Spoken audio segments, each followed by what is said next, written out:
This marks the beginning of a new era, as in 2001 Namco would release Ace Combat 4 Shattered Skies, and later in 2002 let the EU players in with Ace Combat 4 Distant Thunder.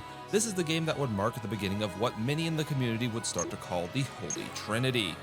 Ace Combat 4 was designed to be a soft reboot of the franchise after the lukewarm reception to Ace Combat 3, which is probably because of the localization of the game was not the best. But this entry did put the game back to a much more action-oriented style where the story was once again linear, so you won't need a chart to figure out which direction to go.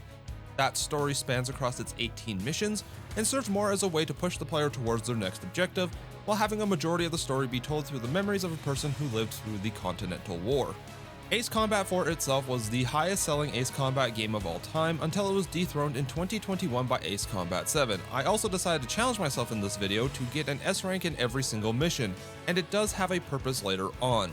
You may notice that unlike the last 3 Ace Combat videos, there's really not an Ace Combat 4 intro video playing in the background, and that's because the one that's in the game is already extremely short. But for now, let's get into the story of Ace Combat 4.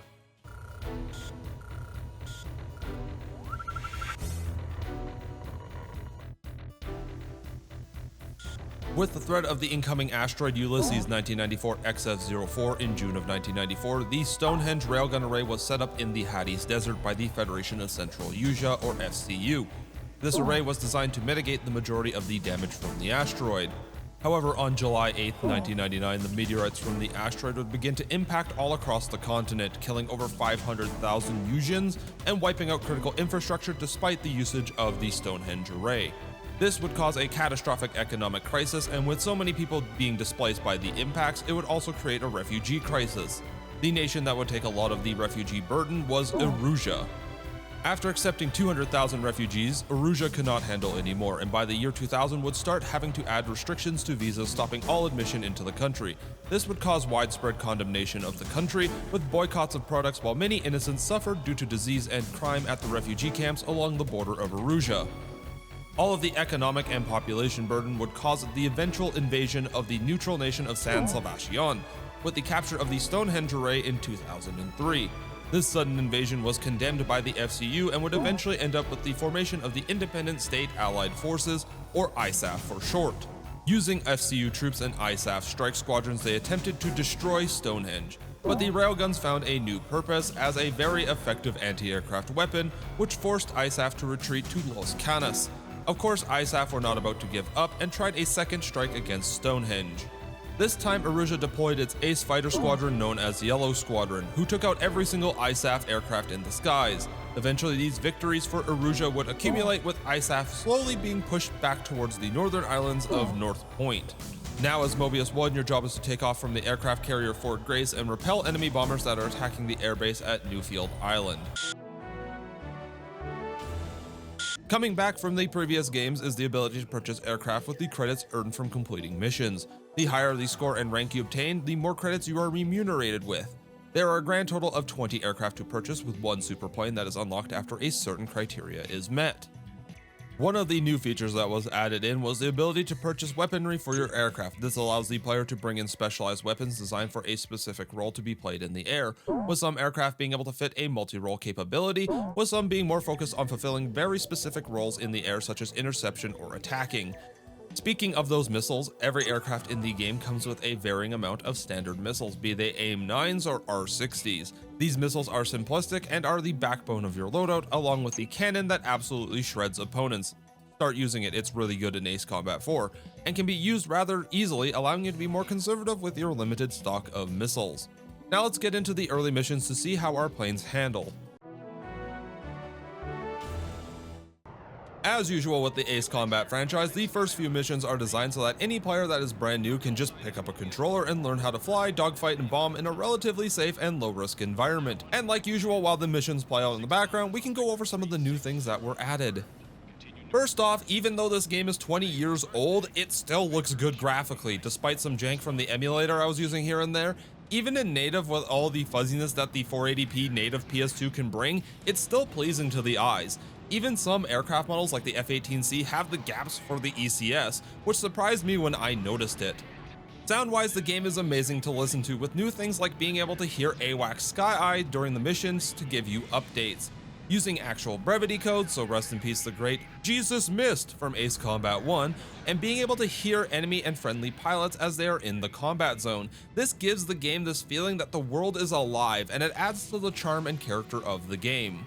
A new thing that was added and would become a staple even years down the line is the immersive cockpit view for the aircraft. It is detailed enough considering it's the PS2, and while it's not a perfect simulation cockpit with all the bells and whistles and all the little dials flashing and lighting up, it still gave young Kuro an immersive experience when he first played the game when he was a child.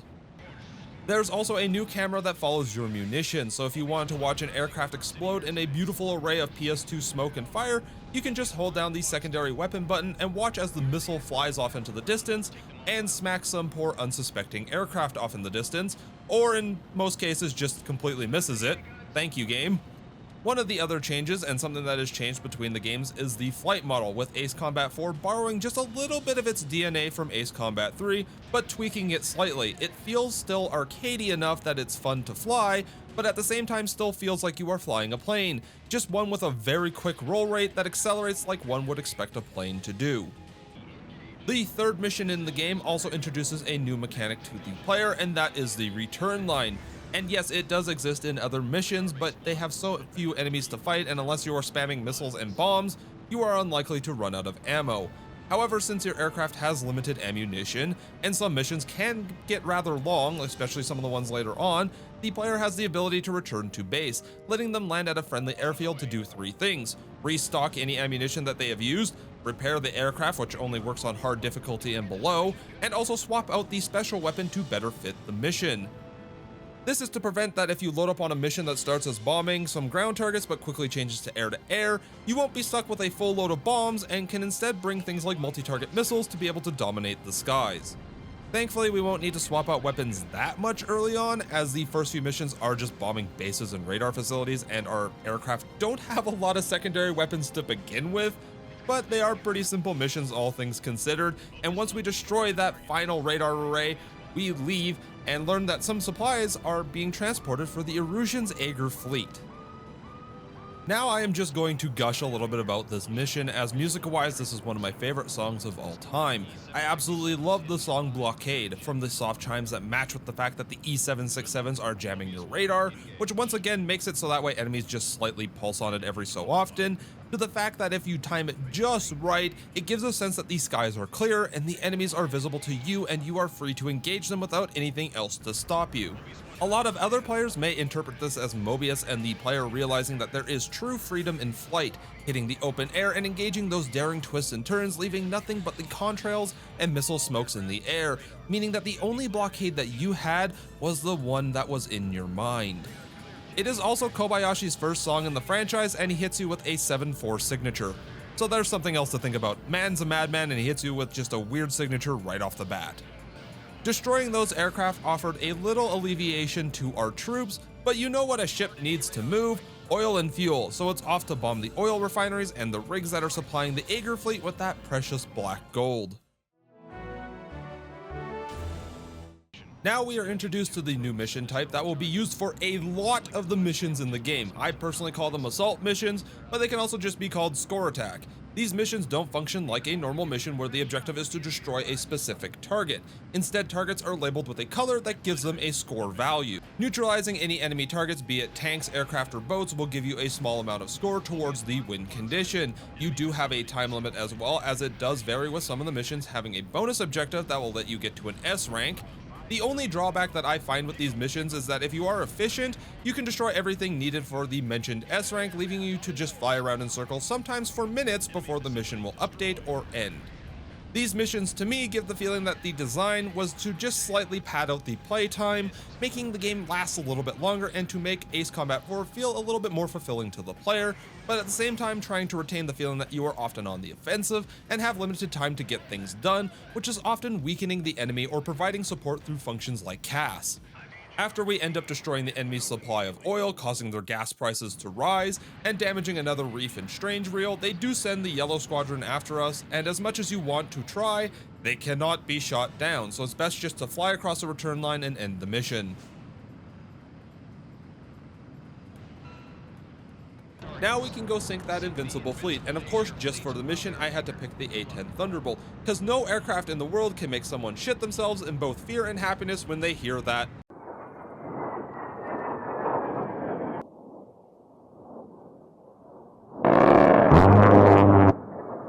But it's also one of the only aircraft in the game that can carry UGBLs. So at this point, it's a no-brainer, and bombs are better than AGMs, since they have a larger blast radius and can wipe out ships and their substructures like SAMs in a single bomb. One of the cool things about this mission is that as you are destroying things, Project Aces actually went in and named every one of the major ships and submarines for the Aegir fleet. Aegis class Raven, sunk. Cruiser Beluga, sunk. Cruiser Fenris, sunk. Cruiser Kolga, sunk. And you can hear as Sky Eye calls out the neutralized ones. This to me gives you a feeling that you are really making an impact in denting this dangerous fleet, or just randomly blowing up Erusian ships that are just sitting there in the docks that had nothing really to do with it either. But after obliterating the entire harbor, the once invincible Aegir fleet is no more, and we start singing the Yuuzhan national anthem known as the Hymn of Liberty, and it is off to destroy their power grid, but the power system they have is in the range of the Stonehenge array, but ISAF sends us anyways to destroy it. So I grab the F-18 and load it with ground bombs and attack this solar power plant. It isn't the most difficult, and I spent more time trying to get the S rank by blowing up a bunch of the solar panels than actually destroying the targets. Shows Arusha for trying to use renewable energy.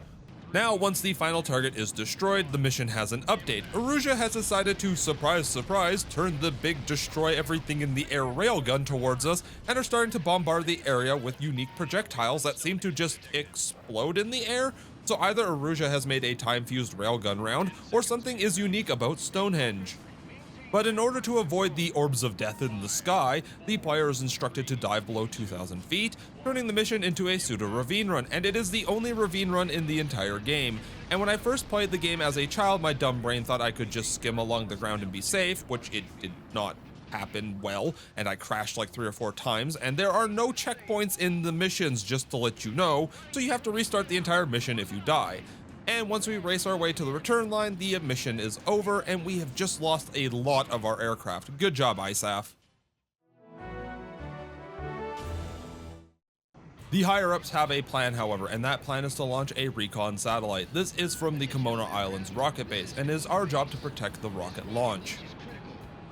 Now, everyone who loves Ace Combat 4 knows this song, Kimona. What can you say?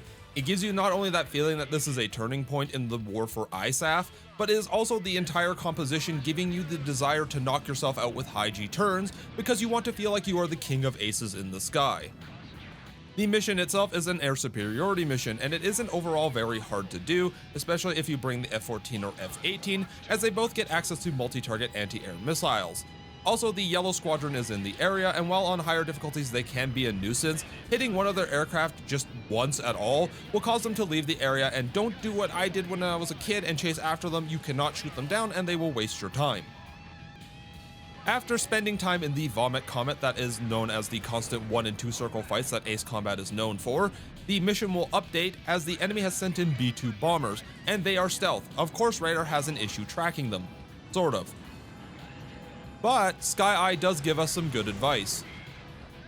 Nothing on my radar. Look harder. The B-2s are difficult to detect on radar. They're stealth. Yeah, just use your eyes. Look for the missing pixels in the sky. Thankfully, Radar does ping their incursion point, so it's full on jamming on the afterburners to go after these bombers.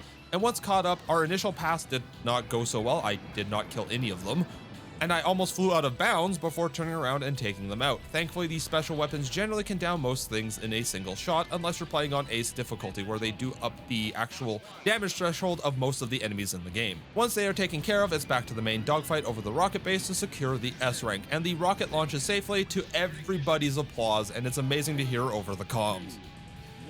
Hard enemy radar spike.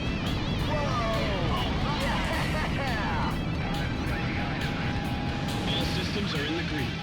Now that the recon satellite is up in the air, it is time for ISAF to make a foothold on the mainland, and that is where we come in to provide CAS for the landing of our troops. It really isn't all that difficult, and a lot of the higher value targets are often hidden away in the winding mountainscapes just behind the beaches. But the enemy isn't going to let us go that fast and send a squadron of A-10s to eliminate our ground troops. I took out most of them and their escorts before running out of both main and special weapons, and having to spray down the last one with my cannons. Speaking of that set of railguns, the next mission is a score attack once again, but this time at timed intervals. You'll have to fly down below 2,000 meters because they range shots from Stonehenge, and if you are above it, you will get damaged heavily or in some cases shot down entirely. Most of the bases that are hidden in this natural fortress are in tight canyon-like areas, so multiple passes may be needed, and some, like the VTOL bases, are entirely hidden inside of little vertical caverns, and it makes bombing them ridiculously satisfying. After the successful assault, 2 civilian airliners carrying Stonehenge engineers that are attempting to defect to ISAF member states. Of course, Arusha cannot let that happen, and send wave after wave of fighters to try to destroy these aircraft that are also carrying civilians, which can be considered a war crime depending on how you look at things, although I don't know if Strangereal has the IHL or not. During this mission, a familiar voice will call over the radio from one of the civilian airliners with a very familiar name, K. Nagase, which, yes, to those that played Ace Combat 2, this is the same Edge that helped us against the Yuzhin Rebel Front, so that's a neat little callback to that. Thankfully, we managed to protect the civilian airliners and managed to gain valuable intel on the Stonehenge array, which means we can finally assault the railgun array and not have to worry about our entire air force being obliterated because they don't know how to fly underneath 2,000 meters. Now comes the strike, first having to fly low on the way in as the array is firing in our direction, and this is also where I get to fly one of my personal favorite Delta Wing aircraft of all time, the Dassault Rafale, and of course, Arusha wouldn't just let us fly in and bomb the place. There is a jammer in the center of the array that can be destroyed with your missiles or cannons, with the cannons being the easier choice in my opinion. This will allow you to use your missiles to lock onto the individual railguns, which isn't made any easier since they are constantly swiveling, and the best way to attack them that I found is the base, since it is technically the easier of the 3 targets that you are given to hit. Slowly, one by one, we pick off the railguns before Arusha, in a last-ditch effort, sends up the Yellow Squadron with one task. Do not let any of the ISAF pilots live, but one of their own pilots, the only woman in the group known as Yellow 4, has a damaged aircraft. The engine needed to be replaced, and unfortunately for her, that would be her downfall as we swoop in behind, and with a couple of missiles, Yellow 4 falls. Yellow Squadron is devastated, in particular Yellow 13, who at this point had never lost a single wingman in a dogfight. Then comes 2 of the most boring missions in the entire game. The first one is Safe Return. A U-2 spy plane is returning from a recon mission in what seems to be 2005 video game design theory, as everything is a sickly shade of brown. So Arusha sends up a bunch of airships with noise jammers that prevent the usage of the navigation radar, which means a rather boring score attack mission where you are flying around looking for tiny dots in the air and then having to take them out with your cannons. It isn't very fun, and honestly I was surprised I was able to stay awake long enough to reach the final part of the mission where they send up some interceptors and you get to have a small dogfight to finish the mission. Right after, we are told to intercept some cruise missiles that are heading towards our ground troops. Thankfully, unlike the Ace Combat 2 versions, we can actually use the lock-on functions of our missiles to shoot them down. Overall, these 2 missions feel like they are just filler missions meant to pad out the playtime of the game just a little bit more, and yes, while they do serve a purpose for the story, they just are very calm and empty after missions like the Stonehenge Assault. Towards the end, the last one explodes in a Helios-like explosion, which is probably because we hit the warhead somehow, but Arusha is on its last legs, and we have pushed so far into the mainland, it is time to end this now. San Salvation was one of the first cities taken over by Arusha at the beginning of the Continental War. Now it is ISAF's job to liberate it. They have shut the lights off to make it harder for the enemy forces to counterattack, but to some degree it was a little bit harder for me, and you are probably wondering why. Well, the mission is very dark as it takes place at night, and the monitor I happen to play games on is an OLED monitor. So when things are dark like this, it makes it a little bit hard for me to distinguish where things are, like the ground and sky, so it got a little bit disorienting. Also, there are some other members of Yellow Squadron around, so just to rub it in Yellow 13's face, we blow them up too. Now the city is liberated and the people rejoice as the Arusians are no longer occupying their city, but of course Arusha has a little bit of gas left in their tank and isn't going to surrender that easily. The Whiskey Corridor is a fortified strip of desert between ISAF forces and the main capital of Farbanti, so it is our job to provide CAS for those attacking on the ground, and it is a longer mission, that is for sure, but one that isn't super empty. Overall, the mission wasn't the most difficult thing, as mostly what was in the air to defend the other ground troops were strike aircraft like Tornadoes and A-10s, so the Su-35 that I was flying made pretty quick work of them. The only thing I had to do was really go back to base twice because there were a lot of targets to take out. And there were only so many missiles and bombs that I could carry, and 126 targets in total to destroy. So even with most ground targets only taking one missile, I ran out a lot. Now the enemy lines have been broken, it is time to take the fight to their capital, Farbanti. While you can see the devastation caused by the impact of the meteorite, the municipal district of Farbanti has completely sunk underwater, and even 16 years later in Ace Combat 7, it is still underwater. You guys had 16 years to fix it.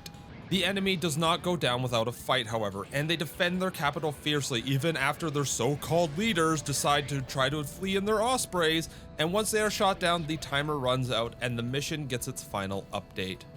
Yellow Squadron is here to make their final stand, but I don't have time for them right now. I have precision guided bombs, and they aren't going to do anything in an air-to-air fight, so I quickly ran back to base to load up on XMAAs before engaging with them. Now here's the cool thing, they are all flying Su-37, so of course they have the AOA or Cobra button in their aircraft, so they will perform Cobras during the fight. But the thing that 13 didn't teach them, I guess, is not to pull one of those maneuvers when the enemy is right behind you with a lock. I've made a severe and continuous lapse in my judgment, and I don't expect to be forgiven. I'm simply here to apologize.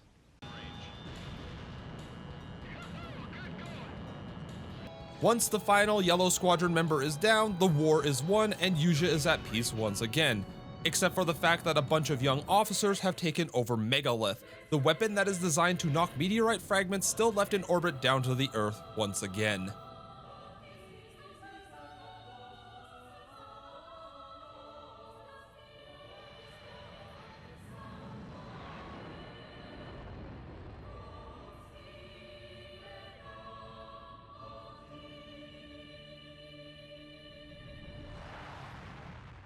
Besides the meme that people know with Rex Tramande and Megalith Agnes Day, this was the game that started the whole Latin summoning a super weapon of some sort that would be carried throughout the franchise, but the songs themselves hold very deep meanings as both are used in religious context. Rex Tramande is the 8th stanza of Dis Arai, which is often used in Requiem Masses. Agnes Dei is literally translated to Lamb of God, which is the title given to Jesus Christ as attested in the Gospel of John. In specific, John 1:29, "Behold the Lamb of God, who takes away the sin of the world." It really does give this mission a lot of meaning, but also a lot of room for people to interpret their own versions.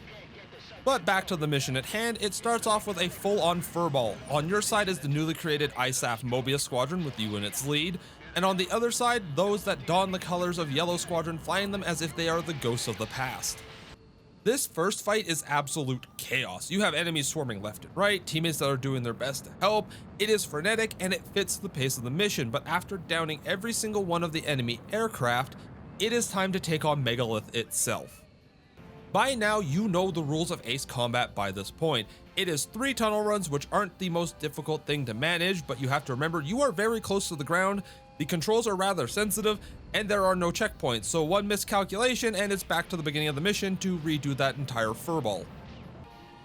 Once you destroy the 3 generators, the central vent to the main structure will open up with the final target becoming available. There are also 3 smaller MIRVs that are just around the back. Destroying them will ensure that you get an S rank.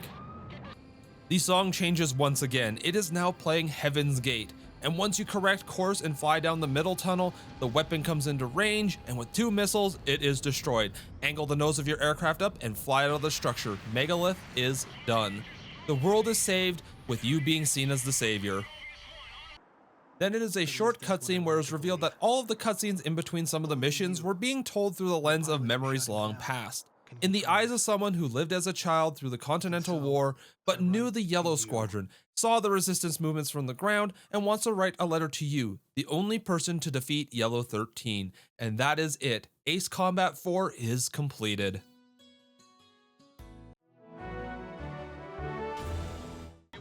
Once completed, Ace Combat 4 gives the player a few extras and bonuses that can be unlocked, and does offer a good amount of replayability for the game. Returning from the previous games is the Omake or Extras mode, which acts like a New Game Plus, allowing you to keep all aircraft money and weapons purchased through a second playthrough, but also allowing the player to use unique aircraft such as the ridiculous S-37 prototype, which is the prototype name for the Su-47, or other aircraft like the F-15 Active. The ability to purchase and choose colors for the aircraft of their choice, sometimes allowing the usage of enemy colors and paint schemes. The third colors for each of the aircraft are locked behind aces that only show up during a New Game Plus playthrough, and are often flying away from the objective for the given mission. We're completing the game twice, with one playthrough being in the New Game Plus mode, and getting S ranks on every mission on normal unlocks the usage of the superplane, the XO2 Wyvern, which is the all-around best aircraft in the game. Beating the game on expert with all S ranks will unlock the other two color schemes for the aircraft. Completing the game on hard difficulty unlocks the expert difficulty, and completing the game on expert difficulty will unlock the hardest difficulty, which is ace mode. In the options menu, the player can now access the cutscene viewer to watch the small cinematics between the missions, along with the music player, which allows the player to choose and listen to any song that is found in the game's files. I remember having a little MP3 recorder up to the TV to record Kimona as a kid. There's also the unlock of the trial missions, which are unique missions that I didn't really play too much with, as I sadly could not get past the balloon mission and I couldn't figure out how to unlock the rest of them. Mostly that's just a skill issue on my part, however. There isn't much I can say about Ace Combat 4 that I haven't said already. It was the first game that I really got to play in the franchise as a kid, and playing it again was a nostalgic trip which brought me back to those days where there wasn't as much to worry about outside of getting caught at 2 AM by your parents with the TV just a little bit too loud as you're sitting there munching on a bag of Doritos with a can of soda at your side. It is surprisingly a game that holds up really well in the modern day. The gameplay, as mentioned before, is a mix of the arcade action that will keep you glued to your screen, but also has that slight realistic feeling, so it still feels like you're flying an aircraft. The story has a charm to it, and sure, it does fall into the same pitfall that a lot of the Ace Combat franchise will fall into in the future, with the enemy having us on the run and we are some mythical pilot that either has the circulatory system of a god or no blood in our body at all, and we are one of the key contributors to why the good guys win. But that doesn't distract from the fact that the game is just enjoyable overall. It makes you feel like a badass at all times, and yeah, there are a few missions towards the end that are close to just being filler to make sure that the story progresses properly, but at the end of the day, you get a game that is not only acting as a soft reboot for the franchise, but brought in a composer that we would grow to love, and still also managed to hold its ground 25 entire years after its original launch. Ace Combat 4 is just something else, and it is definitely a good start to what would be called the Holy Trinity. So guys, that was Ace Combat 4 Shattered Skies, and honestly, the amount of support I have received on the past 3 videos has been absolutely immense, and I didn't expect it. From just talking about a franchise that I love to playing the original 3 games that I never got to play as a kid, this has honestly just been an amazing experience. I've learned a lot of things from the community, as there are people out there that have way more knowledge on these games than I do, and Ace Combat 4 was my starting point for the franchise. And Ace Combat 3's video, don't worry, it is in the process of being remade. I just have to rewrite the script, and that takes a little while because I'm doing a little bit more research with Ace Combat 3, as there's a whole bunch of different things that I have to talk about in the game, and I have to remake almost the entire thing. I'll probably be releasing it sometime soon as the Omake cut, because Omake means extras in Japanese. So it is the extras cut where I'm actually redoing the entire video, but it's also to separate it from the original video, which I didn't really enjoy how it came out. It was rushed, it didn't feel right, there wasn't a lot of things going around with it. I also have to re-clean up all of the logos for UPEO, Newcom, General Resource, because they have weird artifacts, because there's not perfectly cut out versions of them that I don't want to use unless they're up from the wiki, because then you have to give credit to the person that cut out the vectors for them.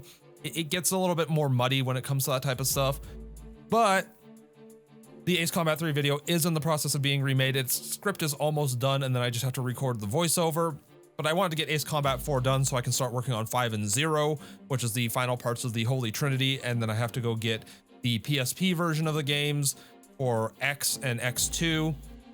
And then it's on to the 360 version with Ace Combat 6, back to the PS3 to play Assault Horizon, and then we're playing Ace Combat 7.